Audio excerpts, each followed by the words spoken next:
Hello everyone, in this video I'll be showing you how to get all the achievements in Elden Ring Nightreign and unlock the Platinum Trophy. This is one of the easier From Software games to get the Platinum for. If you've played some of the other Dark Souls, you'll know they're very challenging to get all the achievements, but I'll be breaking down the easiest ways to get some of the more challenging ones in Elden Ring's Nightreign. So, the first things first, you do want to beat all of the bosses here, so a good majority of these achievements are related to taking down the bosses, so once you get that done, it's getting into the more difficult ones to go through. So the first one I want to talk about is the crater. This was one of the hardest ones for me to get. Now with the crater, you got to find the secrets of the crater. So this is actually a event that you have to do and travel to the center. Now, if you're with most teams, they don't know how to do it. I get the game is new, so this is going to be one that I'm just going to go a little bit more in depth on how to do it. So I wouldn't recommend doing this until day 2, as you have to fight a few different bosses on your way down into the crater. So you're going to approach this from the north side and travel your way down. There'll be a gargoyle fight that you have to do, but you can also skip it. There's the this one here, the Falling Star Beast, that you can also fight or skip if you want to, but I find this fight isn't too bad if you get your team with you. You can take this one down pretty easily. So after fighting through and taking that on, you're going to continue down into the spiral. So this is actually a little bit challenging to find your way through, so you're literally just going to continue to keep running through. You'll find these fire monks here once you get down far enough, so you'll see there's little areas that you can travel down, and then there's those trees there that you can return back to the surface as if the night is coming. So yeah, you can just run past some of these, but you're eventually going to have to fight some fire monks, and then you're going to continually keep traveling down in a spiral pattern, and as you continue to proceed down here, you're going to see some different pathways that you can go to, and then there's going to be some more fire monks here that you can clear out, get some more loot, and you're just going to continue to proceed onwards in through the door that opens up after fighting them. And you're going to see these here, you can just run past all of them, and you're just going to continually keep running. It isn't a circular pattern, so if it feels like you've seen some of this area before, you might not actually have seen it. So we're actually going to drop down into this section here and then continue down even further, and you'll get down to the forge. So this is the secret in how you get the achievement,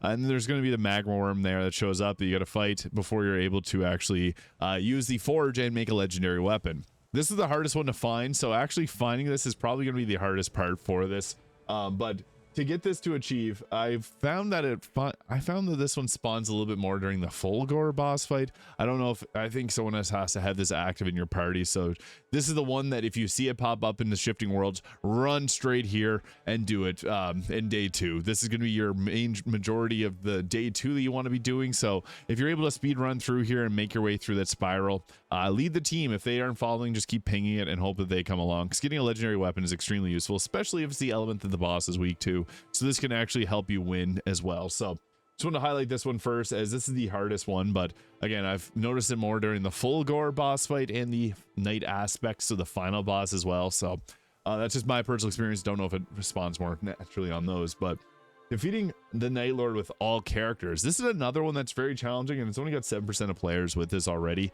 The reason this is challenging is you have to beat not the final boss, I've seen that a lot, but it's actually any boss in the game. So you can fight them all against the Ladius, the very first boss in the game. That's likely going to be the easiest. Now, the ones that are going to be the hardest for you to get are probably the Guardian and the Recluse. If you're not comfortable with casting, I do have a guide on how to play the Recluse, and it shows some tips and tricks that I don't see other people talking about, so just a little plug there.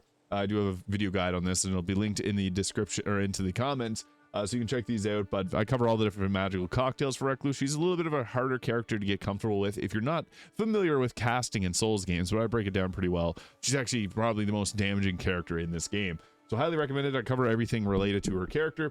But the other one that's going to be hard is Guardian. Now, the reason that Guardian is so challenging is because he doesn't have a traditional dodge roll, and you have to rely on guard counters, which I break down in this video here. So another shameless plug on how to play the Guardian, because these are two of the hardest to play in my opinion. Executor is also very challenging, so I do a video on the Executor, but with Executor you can stack up Frostbite, Bleed, and Poison all on your starting weapon, and that's probably your best strategy if you want to deal a good amount of damage. But yeah, I covered a Guardian because he's likely going to be the one that causes most people to have a hard time getting this achievement. But fighting off against the first boss in the game will be the best strategy for all of them. Revenant also may be a bit of a challenging character as well to play, but again, I've got guides for each of the characters. Now, the obtained vessels, this one is, I see a lot of misinformation going around about this one. To get the obtained vessels, you just have to buy all the vessels from the shop. So after you beat your first Nightlord, you're going to be able to purchase more vessels. After you beat your second, you get more, and after you beat 4, you get even more. And then once you beat the final boss, you get the last of them. So this requires you to buy each of them. So there's going to be a specific one for each of the 8 characters, and then there's also going to be a few different ones that you have to purchase. I believe you only have to buy 11 of them for this to trigger. You don't have to do the remembrance one. So I've seen some people say you do have to do the remembrance, but it's just purchase all the ones from the Jar Bazaar. Another challenging one is finding all the shifting earth. This one does require you to play it quite a bit. Now, people are talking about the bed because you can go to the bed in the world and reset some of these shifting world events. I would recommend not doing the bed. I've seen some people say that they weren't able to actually continue with getting the events if they use the bed. And after beating the game, I haven't seen them show up either. So as long as you're playing with people that do have them, you'll get these shifting world events. But they're going to be a challenging one that you have to play through multiple times to get. Only 13% of players have this one. The crater was the hardest one for me to find. But I know that Noklateo is also another very challenging one. Now, the Shrouded City, this is another thing that you're going to do on the second day. This one's easier to traverse than the crater, in my opinion. To get in, you go through the main gates of the Noklateo Secret City, and then you're going to curve right around through the, you're going to take the left-hand path and make a curve, kind of a C shape, in towards the middle and then run straight up. You'll have to beat Estelle, who's a boss from Elden Ring, one of my favorite bosses in the game. So he's not too challenging, but Noklateo is going to be one of the ones that other people have experienced not getting as much. It seems like the crater has a higher percentage of people having it, but I found Noklateo much more frequently. Nightlord Slayer is another challenging one. So my recommendations for this, you have to defeat 3 different Nightlords in a row. There's been a lot of people talking about this one being just fighting Gladius 3 times in a row. That won't actually get you it. My recommendation for fighting this one is there's a few ways we can go about doing this. So I would recommend doing one of the more challenging ones like Equilibrious Beast, Dark Drift Night, or Night Aspect.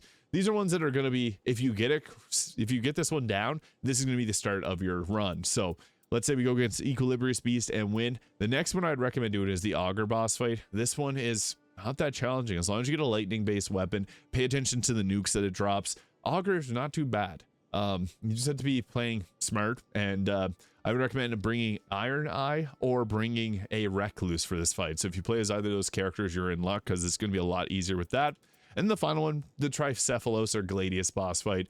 This is the easiest fight in the game, and you can also do this solo very easily. I'd recommend play as the Raider. I'll be posting a guide on how to do this solo really easily as well soon, so you can check that out. But I'd recommend, again, hard boss, Augur, and then Tricephalos. If you want an easier time, I think Sentient Pest would be the 3rd easiest boss potentially. So you can do them, Augur, into Tricephalos to get the Nightlord Slayer achievement, which is one of the more challenging ones. Now, the oldest jail. This is actually in the top left-hand corner of the map. There's going to be a jail there. So I'd recommend doing this one on the second day because it's going to be a legendary dragon fight that's very challenging. So save that for day 2.